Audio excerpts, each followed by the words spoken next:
ناظرین، ایک ایسی قوم جو عرب کے علاقے ہجر یعنی مدائن صالح موجودہ سعودی عرب کے علاقے میں آباد تھی۔ یہ قوم بڑی طاقتور، کاریگر اور سنگ تراشی میں ماہر تھی۔ ان لوگوں نے پہاڑوں کو تراش کے مضبوط گھر بنائے اور دنیاوی لحاظ سے یہ بڑے ترقی یافتہ تھے۔ ایک دن ایک 10 ماہ کی حاملہ اونٹنی پہاڑ سے نکل کر ان کے سامنے آئی۔ پھر ان میں سے کچھ طاقتور لوگ اکٹھے ہوئے اور اس کی ٹانگیں کاٹ ڈالیں، جس سے وہ اونٹنی تڑپ تڑپ کر مر گئی۔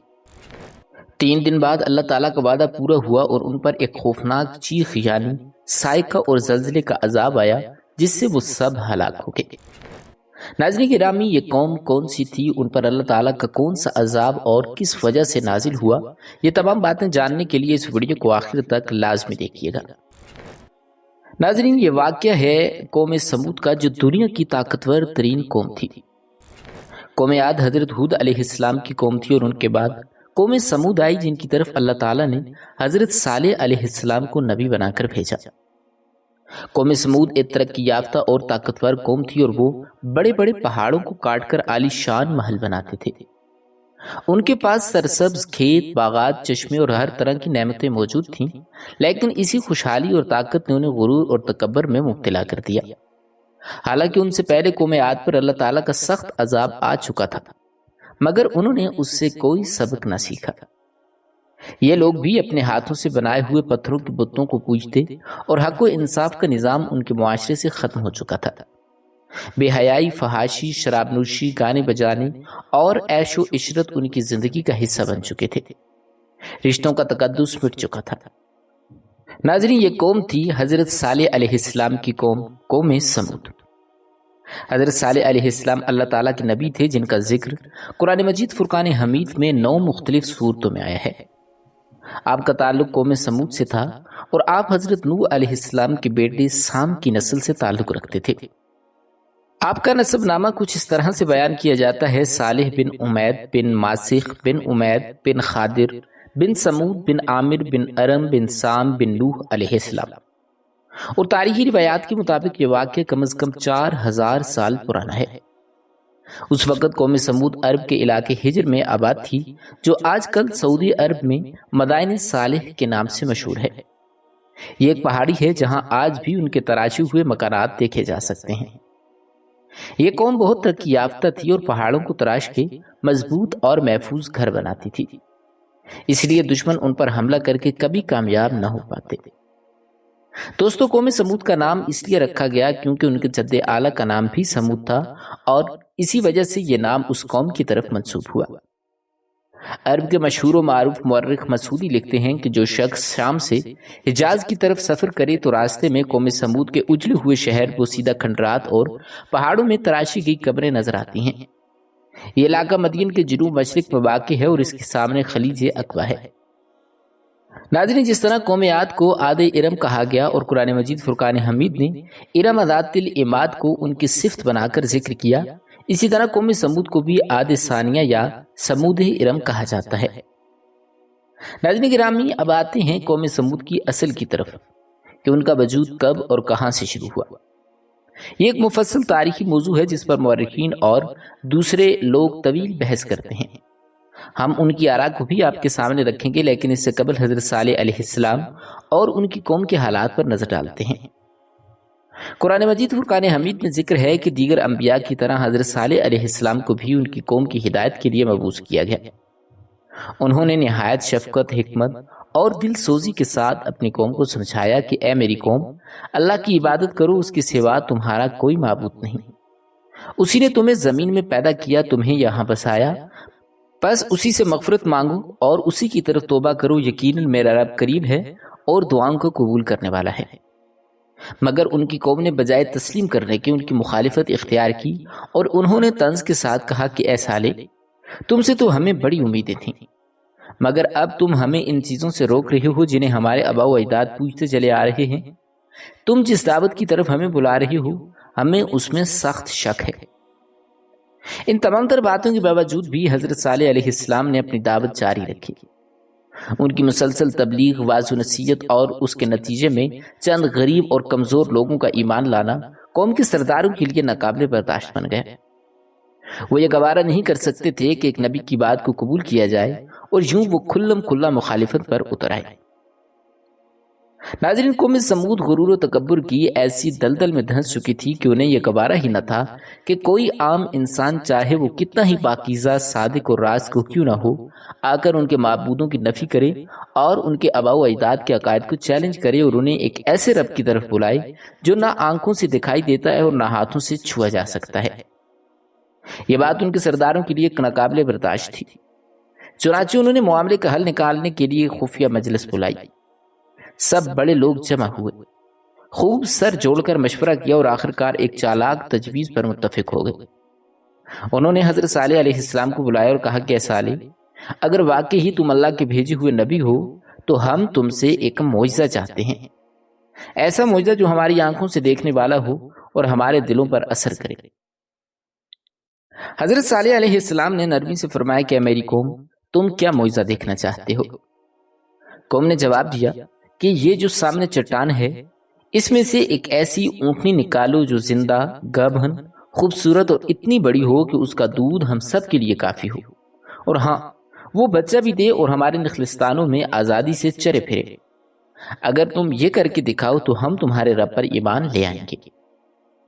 حضرت صالح علیہ السلام نے ارشاد فرمایا کہ اگر میں تمہاری یہ شرط پوری کر دوں تو کیا واقعی تم ایمان لے آؤ گے؟ تمام لوگوں نے بڑے اطمینان سے کہا کہ ہاں، ہم ضرور ایمان لائیں گے۔ اب حضرت صالح علیہ السلام نے اپنے رب کے حضور دست دعا بلند کیے، خشوع و خضوع کے ساتھ التجا کی کہ یا اللہ، اپنی قدرت کا وہ جلوہ دکھا دے جو ان کی آنکھوں سے پردہ ہٹا دے۔ اللہ رب العزت نے اپنے نبی کی دعا قبول فرمائی اور پھر وہ حیران کن منظر پیش آیا جو انسانی عقل سے ماورا تھا۔ وہ عظیم الشان چٹان دھیمی دھیمی آواز سے کانپنے لگی، پھر اس میں شگاف پڑا اور دیکھتے ہی دیکھتے اس میں سے ایک عظیم الجثہ، نورانی اور نہایت حسین و جمیل اونٹنی برآمد ہوئی، بالکل ویسی جیسی انہوں نے فرمائش کی تھی۔ یہ ناقابل یقین منظر دیکھ کر قوم سمود دم بخود رہ گئی۔ کچھ لمحوں کے لیے زبانیں گنگ اور آنکھیں حیرت سے پھٹی کی پھٹی رہ گئیں۔ اس موقع پر قوم کے ایک باشعور سردار جندہ بن عمر بن محلات بن لبید اور اس کے چند ساتھی ایمان لے آئے، لیکن باقی قوم نے حسب روایت سچائی کے بجائے اناد کا راستہ چنا اور کہنے لگے کہ یہ تو جادو ہے اور دھوکہ ہے۔ حضرت صالح علیہ السلام نے ارشاد فرمایا کہ اے میری قوم، یہ ناقۃ اللہ ہے، یعنی اللہ کی طرف سے بھیجی ہوئی اونٹنی، یہ تمہارے لیے کھلا معجزہ ہے۔ اب تم اسے اللہ کی زمین میں آزادی سے چرنے دو اور خبردار اسے کسی قسم کی تکلیف نہ دینا، ورنہ تم پر فوراً اللہ تعالیٰ کا عذاب نازل ہو جائے گا۔ ناظرین، اس اونٹنی کا معجزہ یہاں ختم نہیں ہوتا۔ یہ ناقۃ اللہ اپنے بچے کے ساتھ نخلستان میں چرتی تھی اور اس کا دودھ اتنا زیادہ تھا کہ پوری بستی کے لوگ پیٹ بھر کر پیتے، مگر دودھ پھر بھی کم نہ ہوتا۔ حضرت صالح علیہ السلام نے پانی کے کنویں کا نظام بھی تقسیم فرما دیا۔ ایک دن اونٹنی پانی پیتی اور دوسرے دن پوری قوم۔ جب اونٹنی کی باری آتی تو وہ کنویں کا سارا پانی پی جاتی۔ یہ منظر بھی قوم کو کھٹکنے لگا۔ انہیں اب وہ اونٹنی اب آزادی سے گھومتی، نخلستان کی سرسبزیاں چرتی اور سارا کنواں خالی کرتی اچھی نہ لگتی۔ ان کے دلوں میں حسد، بغض اور نفرت بڑھنے لگا۔ وہ کہنے لگے یہ تو جادو کی پیداوار ہے، یہ ہماری زمینوں کو برباد کر دے گی۔ یعنی جس نشانی کو اللہ تعالیٰ نے ان کے لیے ہدایت کا ذریعہ بنایا تھا، وہی ان کے لیے آزمائش بن گئی۔ ناظرین گرامی، جب قوم سمود نے اللہ تعالیٰ کے واضح معجزے کو اپنی آنکھوں سے دیکھ لیا اور پھر بھی ہدایت کا دروازہ کھٹکھٹانے کے بجائے دلوں کے دروازے بند کر لیے، تو شیطان نے ان کے دلوں میں ایک اور چالاک وسوسہ ڈالا۔ وہ سمجھنے لگے کہ اس اونٹنی کی موجودگی ان کی زندگی کے لیے خطرہ بن چکی ہے۔ ان کے ہرے بھرے نخلستان، پانی کے ذخائر اور ان کی کھوکھلی سرداری، سب کو ایک خاموش دشمن نے جھکڑ لیا ہے۔ چنانچہ ایک ہی حل انہیں سجائی دیا اور وہ تھا اس اونٹنی کا قتل، یعنی اس اونٹنی کو راستے سے ہٹا دیا جائے۔ لیکن سوال یہ تھا کہ کون یہ ناپاک ہاتھ بڑھائے؟ قوم کے بڑے خود کو پاکباز ظاہر کرنے والے سردار یہ گناہ اپنے ہاتھوں سے کرنے کو تیار نہ تھے، مگر پھر شیطان کی ایک چال اور کارگر ثابت ہوئی۔ انہوں نے قوم کی 2 آزاد منش مالدار اور چالاک عورتوں کو راضی کیا کہ وہ اس قتل کے لیے نوجوانوں کو آمادہ کریں۔ ان عورتوں نے خوبصورتی اور لالچ کے جادو میں 2 آورہ شراب و شباب کے رسیہ نوجوانوں کو پھنسا لیا۔ ان کے ساتھ مزید 7 بگڑے ہوئے نوجوان بھی شامل ہو گئے۔ اور یوں 9 افراد کی یہ منحوس جماعت تیار ہو گئی جن کے بارے میں قرآن مجید فرقان حمید میں بیان کیا گیا ہے۔ اور شہر میں 9 افراد کی ایک جماعت تھی جو زمین میں فساد مچاتے پھرتے تھے اور کبھی اصلاح نہ کرتے تھے۔ اور یوں پھر طے شدہ منصوبے کے تحت ایک دن وہ تمام نوجوان کنویں کے قریب چھپ کر اونٹنے کے انتظار میں بیٹھ گئے۔ ادھر قوم کے باقی لوگ بھی اس منظر کو دور سے چھپ کر دیکھنے لگے کہ دیکھیں کہ آخر ہوتا کیا ہے۔ جیسے ہی ناقۃ اللہ پانی پینے کے لیے کنویں کی طرف بڑھی تو ایک شخص مصطح بن مہرج نے کمان سے تیر چلایا جو اونٹنے کی پنڈلی میں پیوست ہو گیا۔ خون کا فوارہ پھوٹ پڑا۔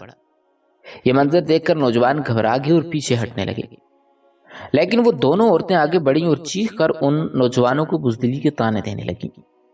ان کے طعنوں نے شر پسندوں کے جذباتوں کو بڑھایا، اور پھر ان میں سے سب سے قوی درندہ صفت شخص قدار بن سالف آگے بڑھا اور تلوار کا ایک ہولناک وار کیا جس سے اونٹنی کے پچھلے پاؤں یعنی کونچیں کٹ گئیں۔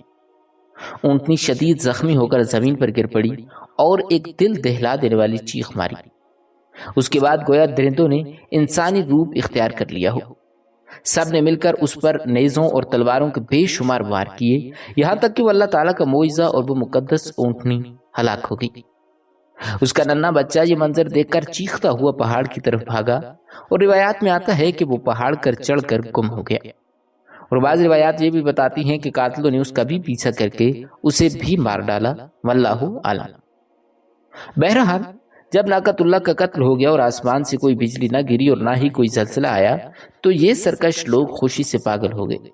جشن منایا گیا، ناچ گانا ہوا، اور پھر حضرت صالح علیہ السلام کو بلند آواز سے چیلنج کیا کہ اے صالح، جس عذاب سے تم ہمیں ڈراتے تھے وہ لے کر آؤ، اگر واقعی تم اللہ کے نبی ہو تو ہمیں یہ کر کے دکھاؤ۔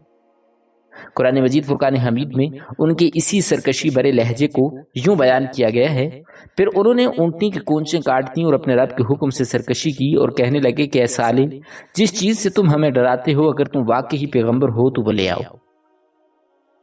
حضرت صالح علیہ السلام یہ منظر دیکھ کر آپ دیدہ ہو گئے۔ لرزتی ہوئی آواز میں فرمایا کہ اب اس بد نصیب قوم کو اللہ کے عذاب سے کوئی نہیں بچا سکتا۔ دوسری طرف سمود کے لوگوں کی سرکشی میں مزید اضافہ ہو گیا۔ ان کے دلوں سے خوف ختم ہو چکا تھا، اور جب دل سے خوف خدا نکل جائے تو انسان حیوان بھی نہیں رہتا۔ چنانچہ انہوں نے اسی رات حضرت صالح علیہ السلام کو بھی قتل کرنے کا منصوبہ بنایا تاکہ اونٹنی کے ساتھ اس نبی کا بھی خاتمہ کر دیا جائے جو انہیں توحید کی طرف بلاتا تھا۔ جب قوم سمود نے اللہ کی ناقۃ اللہ کو بے دردی سے قتل کر ڈالا تو وہ اس قدر اندھے ہو چکے تھے کہ حضرت صالح علیہ السلام کی جان کے بھی دشمن بن گئے۔ انہوں نے فیصلہ کیا کہ اونٹنی کے بعد اب اس نبی کا بھی خاتمہ ضروری ہے جو ان کے شرک اور گمراہی کو بے نقاب کرتا ہے۔ چنانچہ وہی 9 اوباش افراد جنہوں نے اونٹنی کے قتل میں مرکزی کردار ادا کیا تھا ایک رات پہاڑ کی گھاٹی میں چھپ کر بیٹھ گئے تاکہ جیسے ہی حضرت صالح علیہ السلام اس طرف سے گزرے وہ ان پر حملہ کر دیں اور انہیں شہید کر ڈالیں۔ مگر وہ یہ بات بھول گئے تھے کہ حضرت صالح علیہ السلام اللہ تعالیٰ کے نبی تھے اور کائنات کا مالک ان کی حفاظت کے لیے خود موجود تھا۔ وہ رب ہے، وہ ان کے ہر مکر، ہر چال اور ہر خفیہ سازش سے واقف تھا۔ اللہ تعالیٰ نے ان کے انجام کا فیصلہ خود فرما لیا۔ پہاڑ سے اچانک سنگ باری شروع ہوئی اور وہ پہاڑ جو گھاٹی سمجھ کر وہ چھپنے آئے تھے وہی ان کے لیے قبر بن گئی۔ پتھروں کی بارش نے ایک پل میں ان سب کو کچل کر رکھ دیا۔ صبح جب لوگ وہاں سے گزرے تو دیکھا کہ 9 کے 9 بد نصیب افراد پتھروں کے نیچے بے جان پڑے تھے۔ قوم پر لرزہ طاری ہو گیا۔ ادھر حضرت صالح علیہ السلام کا دل رنج و غم سے بھرا ہوا تھا۔ ناقۃ اللہ کے قتل نے انہیں جھنجھوڑ کر رکھ دیا تھا اور اب ان کی تبلیغ بھی مکمل ہو چکی تھی، حجت تمام ہو چکی تھی اور اب وعدہ عذاب پورا ہونے والا تھا۔ حضرت صالح علیہ السلام نے اپنی قوم کو جمع کیا اور فرمایا کہ اے میری قوم، اب تمہارے پاس صرف 3 دن باقی ہیں، صرف 3 دن۔ ان 3 دنوں کے بعد تم پر اللہ تعالیٰ کا عظیم عذاب نازل ہوگا۔ قرآن مجید فرقان حمید میں ارشاد ہے، پھر انہوں نے اونٹنی کی کونچیں کاٹ ڈالیں تو صالح نے کہا کہ 3 دن اپنے گھروں میں سے خوب فائدہ اٹھا لو اور یہ وعدہ جھوٹا نہیں۔ لیکن ناظرین، ہدایت سے اندھے لوگ مذاق کے سوا کچھ نہ سمجھے۔ قوم سمود بھی ہنسنے لگے، ٹھٹھے کرنے لگے اور استہزاء سے پوچھا کہ یہ 3 دن ہم کیسے گزاریں گے؟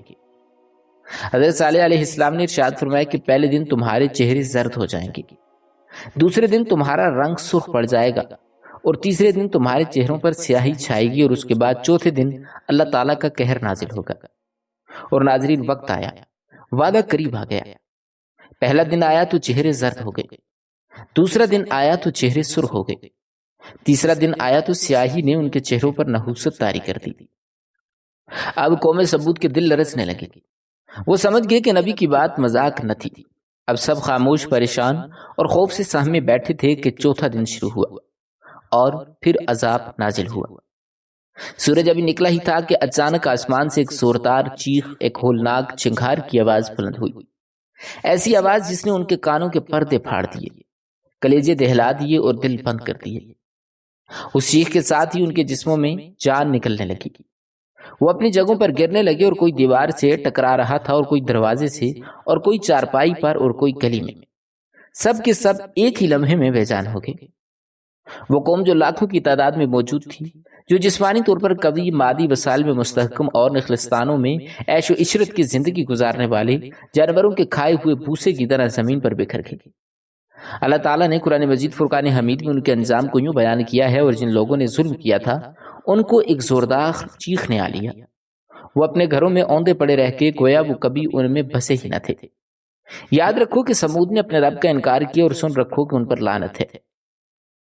ناظرین، جوں قوم سمود کا پرشکوہ فخر سے تنے ہوئے محلوں والا شہر ویران و خاموش قبرستان میں تبدیل ہو گیا، اور ان کی قبریں، کھنڈر اور پہاڑ آج بھی گواہی دیتے ہیں کہ اللہ کے نبی کو جھٹلانے والوں کا انجام کیا ہوتا ہے۔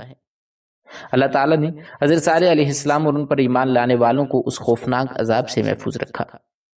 چنانچہ اللہ تعالیٰ ارشاد فرماتا ہے، جب ہمارا حکم آن پہنچا تو ہم نے صالح کو اور جو لوگ ان کے ساتھ ایمان لائے تھے ان کو اپنی مہربانی سے بچا لیا اور اس دن کی رسوائی سے محفوظ رکھا۔ بے شک تمہارا پروردگار طاقتور اور زبردست ہے۔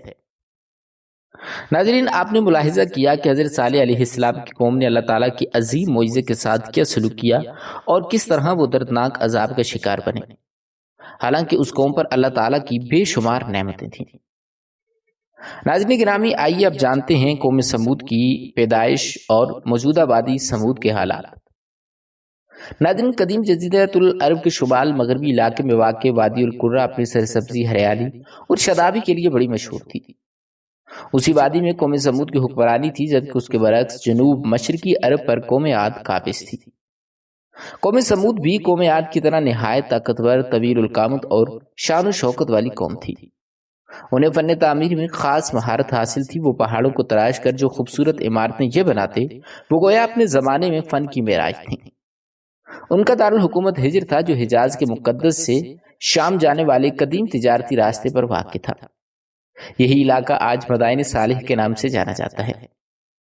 مدائن صالح کے قدیم شہروں میں سے ایک شہر العلماء، جو آج بھی آباد اور پر رونق ہے، یہ شہر مدینہ منورہ سے تبوک جاتے ہوئے بڑی شاہراہ پر واقع ہے اور تقریباً 450 کلومیٹر کے فاصلے پر موجود ہے۔ آج بھی وادی سمود ایک عبرت ناک نقشہ پیش کرتی ہے۔ العلا شہر سے ہی وادی سمود میں داخلے کا راستہ ہے۔ سعودی حکومت نے 1972 میں اس کی تاریخی اہمیت کے پیش نظر اسے سیاحوں کے لیے کھول دیا تھا اور یہاں کے ریلوے اسٹیشن کو مدائن صالح اسٹیشن کا نام دیا گیا۔ لیکن یاد رکھیں کہ وادی میں داخل ہونے کے لیے محکمہ سیاحت سے اجازت نامہ لینا ضروری ہے۔ یہ وادی تقریباً 18 سے 20 مربع میل پر پھیلی ہوئی ہے۔ یہاں ہزاروں ایکڑ رقبے پر سخت سرخ چٹانوں کو تراش کر عمارتیں بنائی گئی ہیں اور وہ ابھی تک موجود ہیں، جو قوم سمود کی عظمت رفتہ کی نشانیاں ہیں۔ اس کے علاوہ نرم میدانوں میں بنے عالیشان گھروں کے کھنڈرات آج بھی موجود ہیں۔ یہ آثار 1000 سال قبل از مسیح کے ہیں اور آج کا ترقی یافتہ انسان اور ماہر تعمیرات بھی انہیں دیکھ کر حیرت زدہ ہو جاتا ہے۔ سرخ پہاڑوں کے اندر موجود ان ہزاروں تاریخی عمارتوں کی موجودگی اس بات کی دلیل ہے کہ اس وقت اس شہر کی آبادی 4 یا 5 لاکھ سے کم نہ تھی، لیکن ان کی بدعمالیوں، نافرمانیوں، شرک اور تکبر کے باعث ایک زوردار اور ہولناک چیخ کے ذریعے یہ پوری قوم آنن فانن ہلاک کر دی گئی۔ جیسا کہ قرآن مجید فرقان حمید میں اللہ رب العزت ارشاد فرماتا ہے، اور ہم نے سمود کے ساتھ وہی سلوک کیا جو وادی قرہ میں پتھر تراشنے والوں کے ساتھ ہوا تھا۔ اللہ تعالیٰ نے قرآن مجید فرقان حمید میں بار بار ارشاد فرمایا کہ زمین میں چلو پھرو، سیر کرو اور دیکھو کہ ان لوگوں کا انجام کیا ہوا جنہوں نے اللہ کو جھٹلایا، جنہوں نے نافرمانی کی اور جنہوں نے ظلم اور شرک کیا۔ یہ نشانیاں اللہ تعالیٰ نے اس لیے باقی رکھی ہیں تاکہ ہم عبرت حاصل کریں، اور جن گناہوں کے سبب وہ لوگ تباہ ہوئے ہم ان گناہوں سے بچیں۔ ناظرین، اب آئیے جاننے کی کوشش کرتے ہیں کہ یورپ کے جو مورخین ہیں قوم سمود کی اصل کے بارے میں کیا نظریات رکھتے ہیں اور ان کے وجود پر ان کے دلائل کیا ہیں۔ اس سلسلے میں دو نمایاں گروہ سامنے آتے ہیں۔ پہلا گروہ یہ رائے رکھتا ہے کہ قوم سمود دراصل بنی اسرائیل ہی کا ایک گروہ تھا جو فلسطین میں داخل نہ ہو سکا تھا اور اسی علاقے میں آباد ہو گیا تھا، لیکن یہ رائے نہ صرف کمزور بنیادوں پر گھڑی ہے بلکہ سراسر غلط بھی ہے، کیونکہ تمام معتبر مورخین اس بات پر متفق ہیں کہ حضرت موسیٰ علیہ السلام کا واقعہ ابھی پیش ہی نہ آیا تھا جب قوم سمود کی بستیاں تباہ و برباد ہو چکی تھی۔ قرآن مجید فرقان حمید خود اس کی واضح گواہی دیتا ہے کہ جب موسیٰ علیہ السلام کو فرعون کی قوم نے جھٹلایا تو آل فرعون ہی کے ایک صاحب ایمان شخص نے اپنی قوم کو خبردار کرتے ہوئے کہا کہ کہیں تمہیں بھی وہی انجام نہ دیکھنا پڑے جو قوم نوح، قوم عاد، قوم سمود اور ان کے بعد کی اقوام نے اپنے رسولوں کی تکذیب کی وجہ سے دیکھا۔ یہ بات ظاہر کرتی ہے کہ قوم سمود حضرت موسیٰ علیہ السلام سے بہت پہلے گزر چکی تھی۔ ناظرین گرامی، یہاں یہ بات جان لینا بھی ضروری ہے کہ یورپی مورخین میں جو افراد مشرقی علوم و تاریخ کے ماہر سمجھے جاتے ہیں انہیں مستشرقین کہا جاتا ہے۔ اگرچہ ان میں سے بعض تحقیق و مطالعہ میں گہری دسترس رکھتے ہیں، لیکن اکثر لوگ یا تو محض قیاس آرائیوں پر نظریات قائم کرتے ہیں یا تعصب کا شکار ہو کر مشرقی اقوام کے بارے میں گمراہ کن خیالات پیش کرتے ہیں۔ ان لوگوں کا دوسرا گروہ یہ نظریہ پیش کرتا ہے کہ قوم سمود دراصل عمالقہ میں سے تھی جو دریائے فرات کے کنارے سے نکل کر یہاں آ کر بسے۔ ان میں سے بعض کا کہنا ہے کہ یہ وہی عمالقہ تھے جنہیں مصر کے فرعون احمد نے مرغ بدر کر دیا تھا۔ چونکہ مصر میں یہ لوگ سنگ تراشی اور فن تعمیر میں مہارت حاصل کر چکے تھے، اس لیے جب وہ عرب خطے میں آئے تو انہوں نے پہاڑوں کو تراش کر محلات اور عالی شان عمارتیں بنائیں جن کے آثار آج بھی موجود ہیں۔ لیکن جیسا کہ پہلے واضح کیا گیا ہے کہ عاد و سمود دونوں سامی اقوام میں سے ہیں، اور اہل عرب بعض اوقات انہیں یہود کی تقلید میں عمالقہ کہہ دیتے ہیں، حالانکہ املیک بن عود نامی کسی شخص کا ان اقوام سے کوئی نسلی تعلق نہیں ملتا، لہٰذا یہ نظریہ بھی حقیقت پر مبنی نہیں۔ ناظرین، ان تمام متضاد آراء کے برخلاف محققین کا راجح قول یہ ہے کہ قوم سمود دراصل قوم عاد ہی کا بقیہ تھی، اور یہی سب سے زیادہ قریب ترین قیاس ہے۔ حضرت ہود علیہ السلام کے بعد لوگوں کا یہ دعویٰ ہے کہ سمود کے موجودہ آبادیاں اور محلات عاد کی تہذیب کا تسلسل ہے، اور اس راجح قول کی رائے کے منافی نہیں بلکہ اس کی تائید میں ہے، کیونکہ اگر سمود فن تعمیر میں ماہر تھے تو یہ انہی کی بنائی ہوئی عمارات ہیں۔ قرآن مجید فرقان حمید میں حضرت صالح علیہ السلام کا اپنی قوم سے خطاب اس بات کی تائید کرتا ہے، اور یاد کرو جب اللہ نے تمہیں عاد کے بعد زمین میں خلافت دی اور زمین میں تمہیں جگہ عطا کی کہ تم نرم میدانوں میں محلات بناتے ہو اور پہاڑوں کو تراش کے ان میں مکانات بناتے ہو۔ اب رہا یہ سوال کہ قوم سمود کا دور کیا تھا، تو اس بارے میں کوئی حتمی تاریخی وقت مقرر کرنا ممکن نہیں، کیونکہ موجودہ تاریخی ذرائع اس بات پر خاموش ہیں۔ البتہ اتنا ضرور واضح ہے کہ ان کا زمانہ حضرت ابراہیم علیہ السلام سے بھی پہلے کا تھا، اور وہ ان کی بعث سے بہت پہلے ہلاک ہو چکے تھے۔ یہ بات بھی قابل توجہ ہے کہ سمود کی پرانی آبادیوں کے قریب قبریں دریافت ہوئی ہیں جن پر ارامیک زبان میں کتب کندہ ہیں، اور ان کتبوں کی تاریخ حضرت عیسیٰ علیہ السلام سے پہلے کی بتائی جاتی ہے۔ اس سے بعض محققین نے یہ مغالطہ اخذ کیا کہ شاید قوم سمود کا دور حضرت موسیٰ علیہ السلام کے بعد کا ہے، مگر حقیقت یہ ہے کہ یہ قبریں سمود کی نہیں بلکہ وہ افراد ہیں جو ہزاروں سال بعد اس علاقے میں آ کر بسے، اور قدیم آثار کے تحفظ کے لیے انہوں نے آرامی زبان میں کتبے تحریر کر کے ان قبروں پر لگا دیے۔ یہ صرف یادگاریں تھیں، نہ کہ سمود کی اصل قبریں۔ ناظرین، مصر کے مشہور عیسائی مورخ جورجی زیدان اپنی کتاب العرب قبل الاسلام میں لکھتے ہیں کہ آثاروں اور کتبوں کے مطالعے سے یہ ظاہر ہوتا ہے کہ حضرت صالح علیہ السلام کی قوم سمود کی بستیاں ولادت مسیح سے کچھ عرصہ قبل نبطیوں کے زیر اقتدار آ گئی تھیں۔ یہ نبطی قوم بطورا کے علاقوں سے تعلق رکھتی تھیں، اور ان کے آثار آج بھی موجود ہیں۔ انہی آثار میں سے اہم ترین کھنڈر کسر، بند، قبر بادشاہ، قلعہ اور برج کے نام سے معروف ہیں، جن پر نبطی زبان میں تحریریں کندہ ہیں۔ ان میں سے ایک اہم کتبہ پتھر پر نبطی حروف میں کندہ ہے، جس کا خلاصہ یہ ہے کہ یہ مقبرہ کم بنت وائلہ اور اس کی بیٹی کلبہ نے اپنے لیے اور اپنی اولاد کے لیے بنوایا۔ اس کی تعمیر نبطیوں کے بادشاہ حارث کی بادشاہت کے 9ویں سال میں شروع ہوئی۔ جو بھی اس مقبرے کی بے حرمتی کرے یا کسی اجنبی کو یہاں دفن کرے اس پر لعنت اور جرمانہ واجب ہے۔ یہ بات ثابت کرتا ہے کہ ان علاقوں پر نبطی قوم آباد ہوئی، لیکن یہ قبریں سمود کی نہیں بلکہ بعد میں آنے والوں کی تھیں۔ ناظرین، جہاں تک قوم سمود کے مذہب کا تعلق ہے تو وہ شرک میں ڈوبے ہوئے بت پرست تھے۔ اللہ تعالیٰ نے ان کی ہدایت کے لیے انہی کے قبیلے سے حضرت صالح علیہ السلام کو نبی بنا کر بھیجا تاکہ وہ توحید کی دعوت دیں اور انہیں خدا کی نعمتیں یاد دلائیں۔ قرآن مجید فرقان حمید میں اللہ تبارک و تعالیٰ کا ارشاد ہے، اور ہم نے سمود کی طرف ان کے بھائی صالح کو بھیجا اور اس نے کہا کہ اے میری قوم، اللہ کی عبادت کرو، اس کے سوا تمہارا کوئی معبود نہیں۔ دیکھو، یہ اللہ کی اونٹنی تمہارے لیے نشانی ہے، اسے اللہ کی زمین میں آزاد چھوڑ دو، اسے نقصان نہ پہنچانا ورنہ دردناک عذاب تمہیں آ لے گا۔ قوم کے سرداروں نے گھمنڈ میں آ کر حضرت صالح علیہ السلام کی باتوں کا انکار کیا اور آخرکار اونٹنی کو قتل کر ڈالا۔ اس پر اللہ تعالیٰ کا عذاب نازل ہوا اور صبح ہوتے ہی سب کے سب اپنے گھروں میں اوندے پڑے ہلاک ہو گئے۔